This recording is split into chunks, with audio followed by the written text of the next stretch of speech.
technological leader, on track to be the largest economy in the world, massive manufacturing superpower that doesn't need help from anyone, a military, especially a navy, that could take on and defeat the United States, on the verge of having the global currency.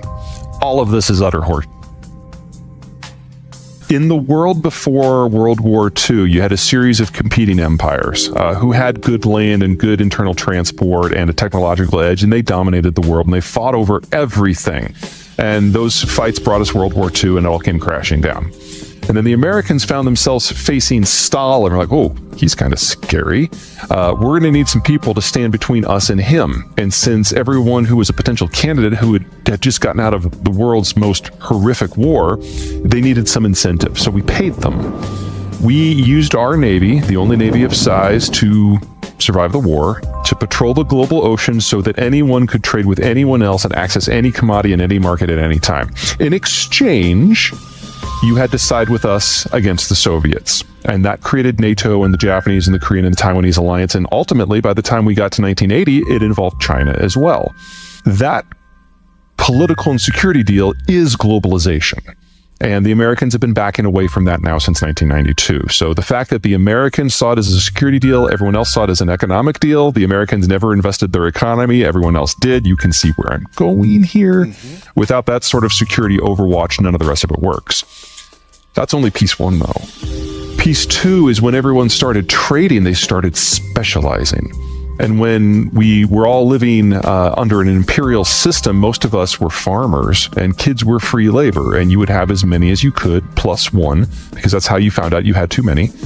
But when the world started to urbanize and industrialize, we started taking manufacturing and services jobs, and none of those were on the farm, they were in town. And when you move into town, kids go from being free labor to a free source of migraines. So you have fewer. Fast forward 75 years, the world isn't running out of children. That happened 40 and 50 years ago. The world is now running out of working age adults. And countries that joined this system later, that started urbanizing later, could basically pick up the idiot's guide to making a city and do it a lot faster because the technology had advanced. There were more countries with experience. And one of the last ones to do that was China. So the Chinese urbanization experience really didn't get going until 1980, but it happened so fast that in a single generation, they've gone from an average of 5 to 7 kids to, in places like Shanghai and Beijing, 0.7. And so we're looking at complete population collapse across a lot of the world. But in China, it's going to be so dramatic, it's also going to trigger civilizational collapse. They no longer have the young people to consume or build. Their labor costs have gone up by a factor of 15 since the year 2000. And they now are on the verge of being the grayest country in the world without any replacement generations coming up from behind. So the idea that they can be the world's largest economy is just, it's silly, even if you believe Chinese statistics. And the last time the Chinese issued a bit of an oops, they disclosed that they overcounted their population by over 100 million people. So, you know, kind of a lot. Yeah, the scale of the disconnect here between reality, Chinese statistics, and popular belief is just shocking. Well, the have-not thing doesn't mean as much when you are in a dictatorship. So, I mean, social stability, political stability matters, but they're really in a one-man government system, and they have a cult of personality. So it's certainly there kind of grinding under the surface. It's not a plus. But if you had the degree of economic inequality of China in a place like Germany, I mean, things would break. I think it's more of an issue that Chinese agriculture was never particularly productive. It was very, very labor intensive. It was basically think the Jews in Egypt in 4000 BC or whatever the year was. You know, it's slave labor where people are living a subsistence existence under the tutelage or control of the state. You can only go one way out of that because there was so much labor. It was actually pretty productive per hectare.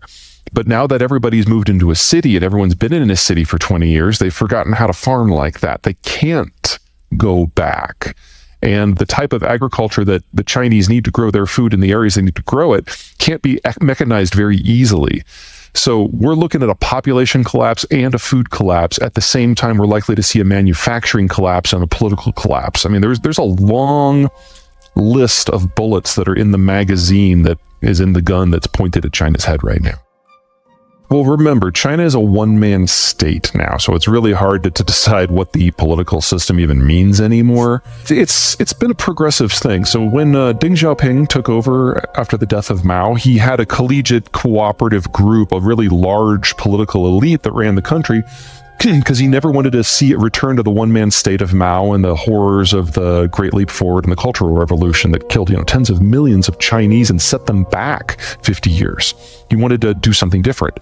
And so he set the stage for the China we know today, which is the industrial power. And he gave way to a pair of guys, Jiang Zemin and Hu Jintao, who represented different factions. And each of them ran the country for 10 years, and they were chosen by Deng while Deng was still alive. So Hu knew he was going to start in this year and finish in this year, and he knew that 15 years before he got the job. And that has worked reasonably well for them. But Deng realized he couldn't see forever.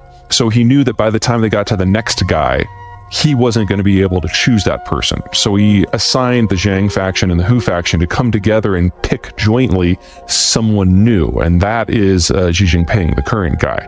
So Xi Jinping, originally, it was thought that he was going to be in the middle of a tug of war between these two big factions. He spent the first 5 years of his presidency destroying those two factions. And he spent the next 5 years of his presidency destroying any other pole of independent power within the country, whether it was in business, local government, or the bureaucracy. And he basically took anyone in the country with intelligence and the capacity of forming an independent thought and exiled them, imprisoned them, intimidated them to silence, or just shot them. And there's now no one left. It's just Xi. And so no one wants to bring him information because you might get shot for that. Seems you don't bad. know the status of the conversation of the voices in his head. Right. And so we're seeing increasingly stupid decision making from the very top with no one willing to challenge him. This is how you get that spy balloon, which is the dumbest thing I've seen a government do in 20 years. And if you think of the last 20 years, there's been a lot of dumb. That's right. This is how you get people disinfecting airport runways because they think that's what the leader wants. And we're seeing this in finance and in agriculture and manufacturing and in subsidies and across the governance space. Now, when you decide, you're threatening Taiwan, saying we're going to integrate it forcibly if necessary, this does get popular support. People like the idea of one China because, the Chinese are right throughout their history. When it hasn't all been in one piece, it's been a freaking disaster. There could be something to it, but I don't think so. So when you decide you're going to invade a country, you don't just wake up and pull the trigger. You build your military with that goal in mind. And that means for years, sometimes for decades, you have to make certain assumptions about how you think the war is going to unfold. And what the Russians have provided for the Chinese is proof that the Chinese chose wrong on everything. So assumption number one, it's going to be an easy fight. Not as easy as invading Ukraine, because you can walk to Kiev, you have to swim to Taipei. But still easy. Well, clearly it wasn't all that easy. Number two, Russian weapons are awesome. So let's steal all their IP just like we do for everything else and spend $3 trillion manufacturing clones of those weapons for our crews. Well, they're having some serious buyer's remorse, or I guess it would be thieves' remorse. Just remorse. Yeah, thieves' remorse. Third, Russia's too important. We are too important. So if there is a war, everyone will just suck it up and make do. Oops. But I think what has really terrified the Chinese government is the boycotts. Because the sanctions hurt, there's no way around that. But the boycotts hurt a lot more, at least a factor of 4 more. And you had companies that had sunk in excess of $20 billion into Russia that just walked away. And the Chinese don't even have a concept for the idea of corporate or citizen agency, much less an understanding of what they would do if they lost access to foreign corporations, technology, and markets. It's an entire development model. So every guess they've made, they've guessed wrong. And they would be suicidal for them to now act, because they also don't control the high seas, so they'd also lose all their manufacturers' exports, all their raw commodities imports, and all their energy. So best case scenario, where they capture Taiwan without firing a shot, they still deindustrialize and have a famine in under a year. This is not a winning scenario here. Even the winning scenarios are awful.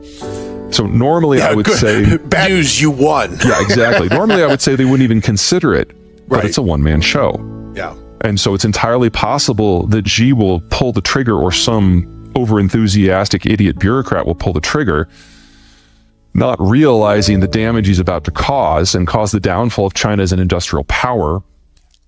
It's still possible. It's just not sane.